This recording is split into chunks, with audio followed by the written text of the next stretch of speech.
everyone, and welcome to the Time to Cook Club Juniors, and a very happy new year to you all. So today we are going to be starting on our January menu of meat-free dishes, and we're going to be cooking aubergine with tomato and feta. So hopefully if you're joining me today, you have all of your ingredients weighed out, measured and ready to go, and also the equipment from the equipment list. So let's make a start. Guys, so the first thing that we need to do is we need to cut the stalk off of our aubergine. So when we're cutting, the same rules apply as usual. So we're cutting on a chopping board, we're watching what we're doing at all times, and we're keeping our fingers well away from that sharp blade. So we're just going to cut the stalk off of the aubergine like so. So if you haven't already, you need to wash your aubergine and you need to dry it with some kitchen towel, okay, just to remove the moisture. Now, using a fork, you're going to carefully prick the aubergine all over, okay, which is going to help to let the steam out of the aubergine when you're cooking it, okay? So you're going to prick it all over. Just be careful, obviously, that you're moving your fingers away from the prongs of the fork as they go into the aubergine, because it can be very sharp, okay? So you're making some holes for the steam to come out. And then what you need to do is you need to get some olive oil and pour it into a little cup or a dish. And then you're going to get a pastry brush and you're just going to paint olive oil all over the skin of the aubergine, and that's going to help it to crisp up, okay? Like so. So you don't need loads on there, so just paint kind of one layer of olive oil all over the aubergine. Great work, guys. Well, what you're going to do is you're going to get a microwavable dish and you're going to line it with a piece of kitchen roll. Okay. You're then going to pop your aubergine onto the kitchen roll and you're going to ask your grown-up to help you to pop that one in the microwave and microwave on high for 1 minute and 30 seconds. Grown-ups, after your aubergine has been microwaved for 1 minute and 30 seconds, you're going to very, very carefully turn the aubergine over so that the bottom is now on the top, and then you're going to microwave it again for another 2 minutes on high. Remember though that the aubergine will be really, really hot, so you might want to turn it over using a spoon or a couple of forks to help you. Once the aubergine has been cooked in the microwave on both sides, you're then going to leave the aubergine to rest for 4 minutes before carefully taking it out of the microwave and allowing it to cool slightly. And I'll see you in a bit once you have microwaved your aubergine. Okay, welcome back, guys. So now what you need to do is you need to go and ask your grown-ups to preheat the oven to either gas mark 7 or 220 degrees or 200 degrees if you're using a fan oven. The reason why we preheat the oven is to make sure that the oven is at the perfect temperature when we're ready to pop our bacon. Once you've got your grown-up to preheat the oven, you also need to line a baking tray with some non-stick baking paper.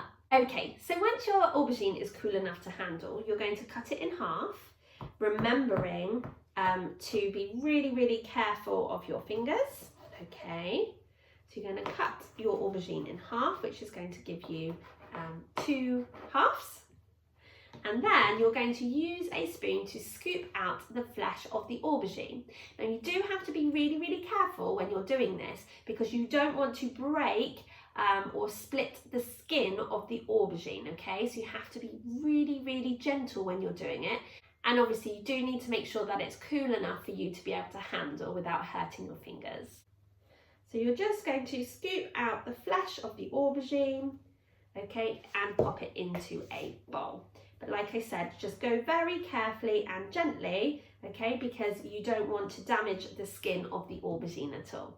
So join me back here once you've scooped out all the flesh of your aubergine and it's popped into the bowl, and we can continue with our bake together. Once you've removed the flesh from the aubergine, you're then going to get your pastry brush and you're going to pop some oil onto the inside of the aubergine, okay, like so.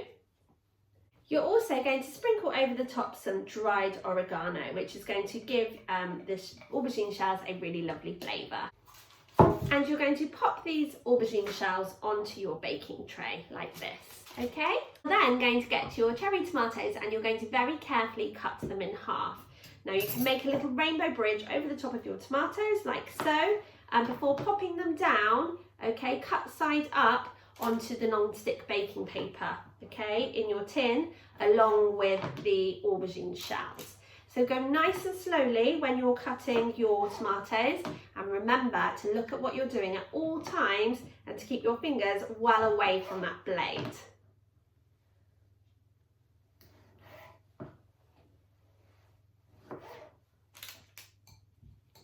So once you've chopped up all of your tomatoes and pop them cut side up onto your non-stick baking paper, you're then going to use your pastry brush to pop a little dab of olive oil on the tomatoes, like so, which is going to help them to roast nicely in the oven.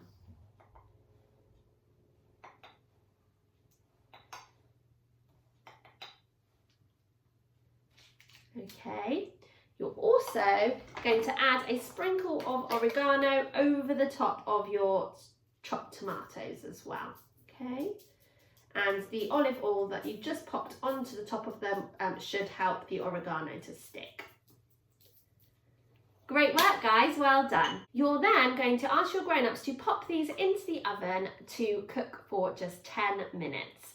But join me back here once your grown-ups have done that job, because we can prepare the filling for our aubergine shells while our aubergine shells are cooking away. Welcome back, guys. So in a small bowl, you're going to put in your chopped tomatoes.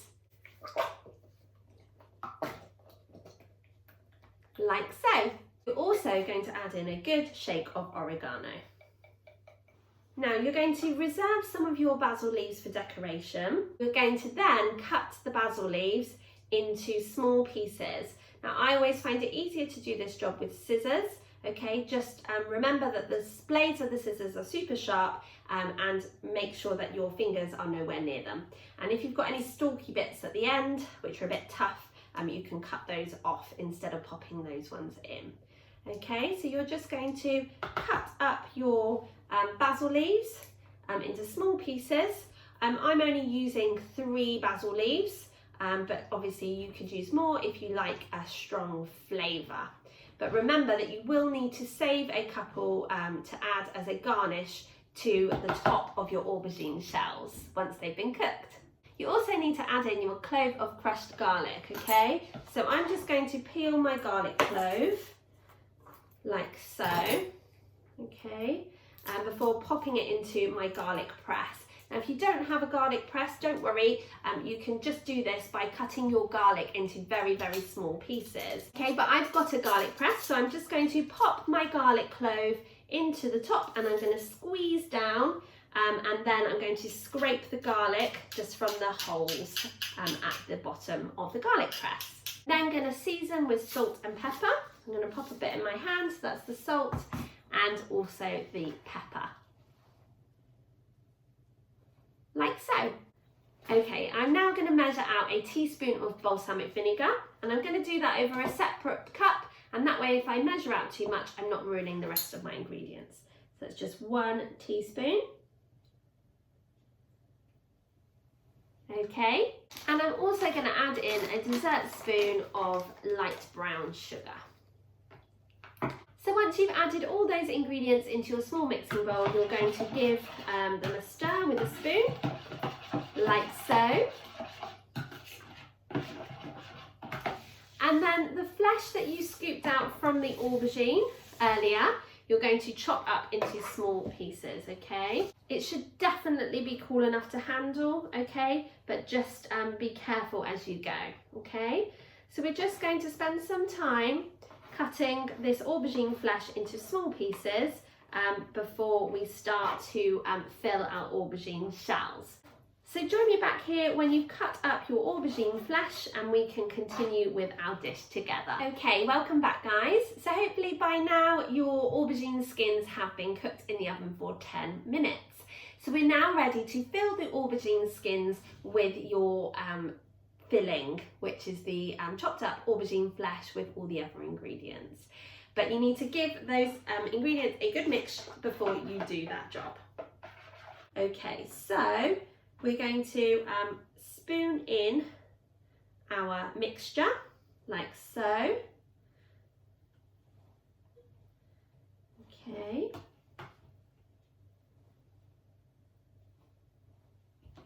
And just try and get in as much as you possibly can. Don't worry if it kind of goes over into the dish, that's fine. But hopefully if your aubergine skin has stayed intact, then it should hold the mixture inside, okay?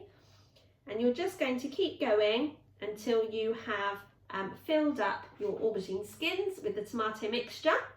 And then join me back here and we can continue with the dish together. Okay, great work guys. And if you do have any mixture left, you can always heat it up again and have it as a lovely pasta sauce. So now you need to go and ask your grown-ups to reduce the temperature of the oven to either gas mark 6 or 200 degrees or 180 degrees if you're using a fan oven. And you're going to ask your grown-ups to place the aubergine shells into the oven and cook them for a further 10 minutes. While you're waiting for your aubergine shells to cook, you can be chopping up your feta cheese into small chunks, because you're going to sprinkle the feta cheese on top of your aubergine shells as well as the roasted tomatoes. So you can keep going, chopping up your feta, okay, and join me back here once your aubergines have been cooked in the oven, and I'll show you how to do the finishing touch. Okay, welcome back guys. So hopefully by now your aubergine and the filling has been cooking for 10 minutes and your grown-ups have carefully taken it out of the oven for you. Please, please, please be super careful because your dish will be absolutely boiling hot. So what you're going to do is you're going to pop on your roasted tomatoes onto the top of your aubergine. Okay, so just share those tomatoes out between the two aubergine shells, okay, like so.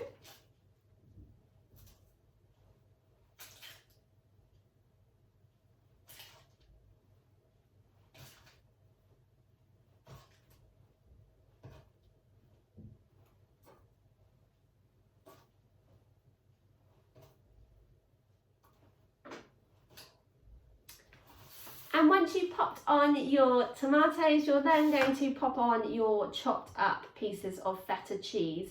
So you can just kind of pile those in between the tomatoes. Don't push down too hard because otherwise all the filling will come out of the aubergine shells. But again, you're just going to share the feta between the two aubergine shells, okay? So keep going until you have popped all of that lovely feta cheese on top. Now what you need to do is you need to go and ask your grown-ups to pop this dish back into the oven for another 15 minutes or until the tomato filling is bubbling and hot. And there you have your wonderful stuffed aubergine with tomato and feta.